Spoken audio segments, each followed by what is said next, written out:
नमस्कार दोस्तों, study IQ पर आप सभी का बहुत बहुत स्वागत है।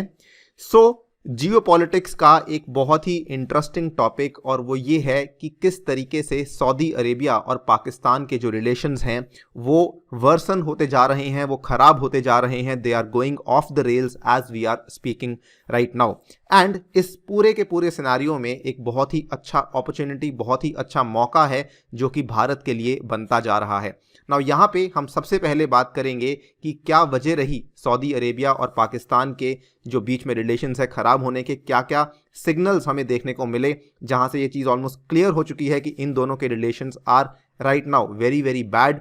एंड ऑल्सो हम ये भी बात करेंगे किस तरीके से भारत ने इस पूरे सिनारियो को अपने फ़ायदे के लिए कितने बढ़िया तरीके से इस्तेमाल किया है। चलिए स्टार्ट करते हैं मेरे साथ। मेरा नाम है अनिरुद्ध। यदि आप इस लेक्चर की पीडीएफ को डाउनलोड करना चाहते हैं तो मेरे टेलीग्राम चैनल से कर सकते हैं। इसके अलावा सोशल मीडिया पे भी आप मेरे साथ जुड़ सकते हैं। स्टडी आईक्यू ऐप को यदि आपने अभी तक डाउनलोड नहीं किया है तो इसको आप लोग डाउनलोड कर सकते हैं from the Google play store. जल्दी से जाएं और इसको डाउनलोड कर लें। यदि आप यूपीएससी के आने वाले प्रीलिम्स की तैयारी कर रहे हैं जो कि 2021 में होने वाला है तो आप इस कोर्स को ज़रूर बाय कीजिएगा। इसमें हमने पिछले 10 साल के पेपर्स को डिस्कस किया है।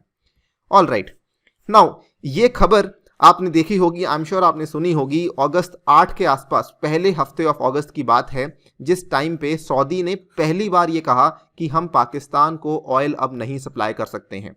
नाउ ये चीज़ पहली बार इसलिए इंपॉर्टेंट थी बिकॉज अभी तक क्या था कि सऊदी अरेबिया पाकिस्तान को ऑयल दे रहा था, पाकिस्तान उधार पे ऑयल लेता था और अभी भी कहानी वहीं पर थी। लेकिन सडनली सऊदी अरेबिया ने यह बोल दिया कि हम आपको अब उधार पे तेल नहीं दे सकते हैं, आपको अगर नया तेल खरीदना है तो जो पुराने लोन्स हैं पहले वो चुकाने होंगे। नाउ ये देखने में लगता है कि कोई खास बड़ी बात नहीं है, लेकिन असल में अगर आप इसकी डेप्थ में जाएं, तह तक जाएं, तो आपको मालूम पड़ेगा कि इसके पीछे के जो रीजंस थे वो कहीं ना कहीं जियोपॉलिटिकल रीजंस थे जिसके चलते सऊदी अरेबिया ने इतना बड़ा स्टेप लिया था। यहाँ पे क्या हुआ था आपको बताता हूं मैं। ये जस्ट अगस्त के पहले हफ्ते की ही बात है कि पाकिस्तान के जो फॉरेन मिनिस्टर हैं मोहम्मद कुरैशी, उन्होंने एक प्रस्ताव सामने रखा। उनका प्रस्ताव क्या था? उन्होंने कहा कि जो OIC है, ऑर्गेनाइजेशन ऑफ इस्लामिक कोऑपरेशन है, उसकी जो फॉरेन मिनिस्टर्स की मीटिंग है ना, उसमें वो चाहते थे कि कश्मीर को लेकर डिस्कशन होनी चाहिए, कश्मीर का एक सेपरेट एजेंडा होना चाहिए। और आपको इतना मालूम होगा कि जो OIC है उसका एक डिफॉल्ट हेड अगर कोई है तो वो सऊदी अरेबिया है। पाकिस्तान के फॉरेन मिनिस्टर ने यह प्रस्ताव रखा इनके सामने, लेकिन इन्होंने साफ साफ मना कर दिया। उसके बाद आपको यह भी दिखाता हूं कि स्टेटमेंट क्या था। Foreign minister Shah Mahmood Qureshi criticized Saudi Arabia over the reluctance of the OIC to convene a meeting of OIC foreign ministers to discuss the Kashmir. Now इन्होंने क्या स्टेटमेंट दिया? इनका स्टेटमेंट ये था, ये शाह मोहम्मद कुरैशी का स्टेटमेंट है, if you cannot convene it then I will be compelled to ask the Prime Minister Imran Khan to call a meeting of the Islamic countries that are ready to stand up with us on the issue of Kashmir and support the oppressed Kashmiris। यानी कि इन्होंने एक तरीके से Saudi Arabia को यह बोल दिया कि हम आपको बाईपास करने को तैयार हैं और हम एक सेपरेट मीटिंग बुला लेंगे, एक सेपरेट इस्लामिक कंट्रीज की मीटिंग बुला लेंगे जहां पर कि हम कश्मीर के मुद्दे को डिस्कस करेंगे, उसकी चर्चा करेंगे। नाउ ऑब्वियसली जब आप OIC के हेड को ऐसा बोल रहे हैं तो उसको बुरा तो लगेगा ही, और यहां पर इस चीज की भरपाई करने के लिए जस्ट उसके बाद 4 दिन के बाद इमरान खान गवर्नमेंट ने एक स्टेप लिया। उन्होंने कहा कि मैं अपने आर्मी चीफ को सऊदी अरेबिया भेजूंगा ताकि वो वहां पे जाके उनसे माफी मांग सके। ये अगस्त 12 की न्यूज़ है और अगले ही हफ्ते अगस्त 19 को पाकिस्तान के आर्मी चीफ जनरल बाजवा ये पहुंच गए सऊदी अरेबिया। इन्होंने माफी भी मांगी, लेकिन असल में he was actually greeted with the royal snub. क्यों? क्योंकि इनकी मीटिंग होने वाली थी सऊदी अरेबिया के क्राउन प्रिंस मोहम्मद बिन सलमान के साथ, लेकिन उन्होंने इनसे मिलना भी ज़रूरी नहीं समझा। इनफैक्ट अगर आप देखें जो भी बातचीत यहाँ पे हुई उसका कोई भी आउटकम नहीं निकल कर आया। यहाँ पे आप देख सकते हैं Pakistan army chief general Bajwa's apology does not help, he gets a royal snub in the Saudi kingdom, right. तो जो भी ये यहाँ पे कन्वे करने गए थे वो यहाँ पे कन्वे नहीं कर पाए। नाउ इसके बाद क्या होता है कि जो मैंने आपको OIC वाली फॉरेन मिनिस्टर्स की मीटिंग बोली थी ना, वो असल में नवंबर 23 को हुई थी, ठीक है। और 23 नवंबर को जब सऊदी अरेबिया ने साफ साफ मना कर दिया था कि यहाँ पे इसको इंक्लूड नहीं किया जाएगा, उसके बावजूद भी जो वही वाले मिनिस्टर, पाकिस्तान के फॉरेन मिनिस्टर, जब ये अपना स्टेटमेंट दे रहे थे, इन्होंने फिर से जम्मू कश्मीर का जिक्र किया। इस चीज़ को लेके सऊदी अरेबिया काफ़ी ज़्यादा नाराज़ हुआ। ये वाली ओआईसी के जो फॉरेन मिनिस्टर्स की मीटिंग थी, ये नाइजर में हुई थी, और यहाँ पर इन्होंने जब इसका जिक्र किया तो ऑब्वियसली सऊदी अरेबिया अपने आप को पीछे नहीं रोक सका। उन्होंने फिर से इस चीज़ को जताया कि पाकिस्तान अब अपनी हदों को एक तरीके से पार कर रहा है। राइट नाउ आप देख सकते हैं वेरी क्लियरली कि एक चीज जो क्लियरली यहां से सामने आती है वो ये है कि दोनों देशों के बीच में जो रिलेशनशिप है वो काफी ज्यादा खराब हो चुकी है। नाउ ये आपको लग रहा होगा कि छोटी चीज है, बट इसके बारे में हम और चीजें भी डिस्कस करेंगे। It is not just limited to Kashmir. Geopolitics में जो भी स्टैंड सऊदी अरेबिया लेना चाहता है, पाकिस्तान उसके खिलाफ ही जा रहा है। और यही यहाँ पे वजह बनती है कि क्या हुआ कि इतनी जो गहरी दोस्ती थी दोनों देशों में, वो आज सडनली इतनी खराब किस तरीके से हो गई। इसका साफ साफ जवाब लाई करता है in Pakistan failure to read the new dynamics which is now going on in the Middle East. तो मिडल ईस्ट में क्या चल रहा है, पाकिस्तान इस चीज को लेकर बिल्कुल भी नहीं सोच रहा है। वो केवल अपने बारे में और केवल कश्मीर के बारे में ही सोच रहा है।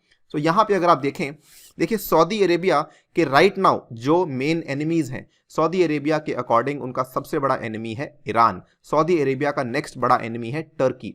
सो ईरान यहाँ पर सऊदी अरेबिया के जो प्रिंस हैं मोहम्मद बिन सलमान, उन्होंने यहाँ पे ये भी कहा है कि जो ईरान के सुप्रीम लीडर हैं आयतुल्लाह खोमेनी, वो उनको ये मानते हैं कि हिटलर से भी ज़्यादा बुरे हैं, और ईरान को ये मानते हैं कि ये इनके इनप्लेकेबल फो हैं, यानी कि किसी भी तरीके से आप इनको नहीं मना सकते कि ईरान के साथ हम हाथ मिलाएं। और इसीलिए ये ईरान को कंप्लीटली यहाँ पे एक तरीके से निकालना चाहते हैं मिडल ईस्ट के अंदर से। लेकिन वहीं पे पाकिस्तान क्या कर रहा है, Pakistan is viewing the emerging politics in the Middle east only from the prism of Kashmir. Pakistan Iran की साइड लेता है, पाकिस्तान टर्की की साइड लेता है, पाकिस्तान मलेशिया की साइड लेता है। क्यों?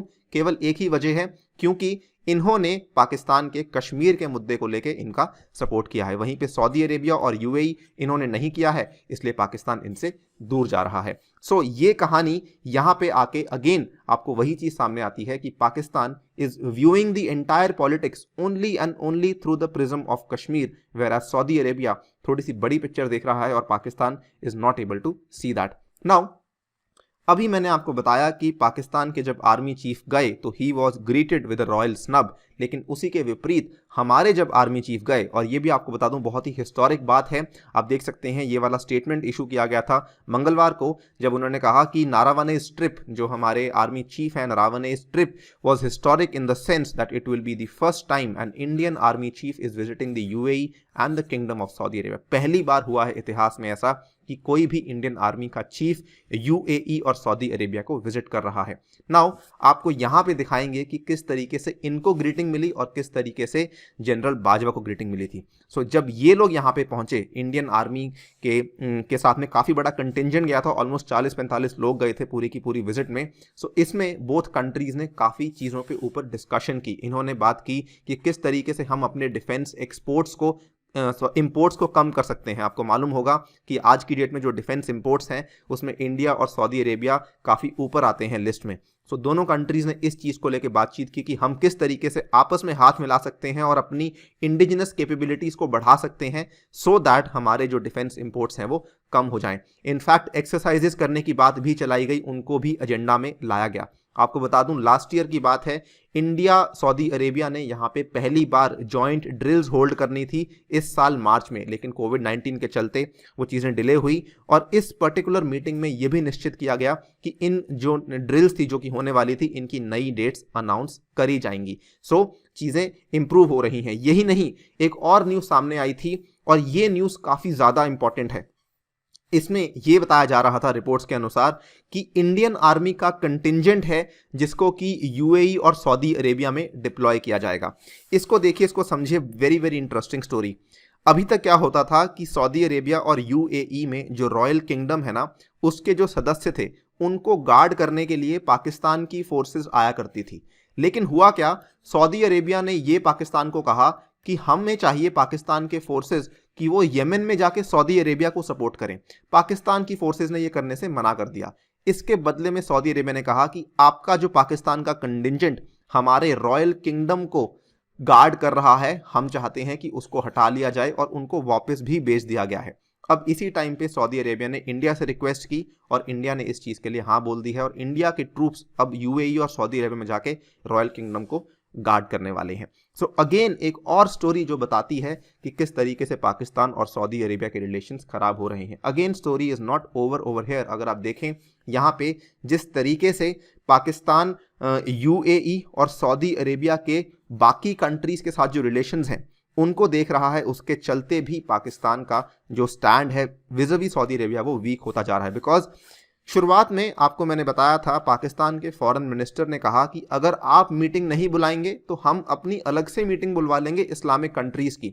सो एक ऐसे टाइम पे जब यूएई और सऊदी अरेबिया दोनों इजराइल के साथ अपनी रिलेशनशिप को इंप्रूव करने की कोशिश कर रहे हैं, पाकिस्तान एक अलग से ब्लॉक बनाने की कोशिश कर रहा है। एक ऐसे टाइम पे जब बहरीन और सूडान जैसी countries, again UAE, Saudi Arabia, Bahrain, Sudan को क्या जोड़ता है? इनको जोड़ता है OIC। जब ये ऐसी कंट्रीज इजराइल के साथ अपनी रिलेशनशिप को इंप्रूव करने की कोशिश कर रही हैं, वहां पाकिस्तान जो कि इजराइल के साथ रिलेशनशिप्स इंप्रूव नहीं कर पाया है, वो अपना अलग ब्लॉक बनाने की कोशिश कर रहा है।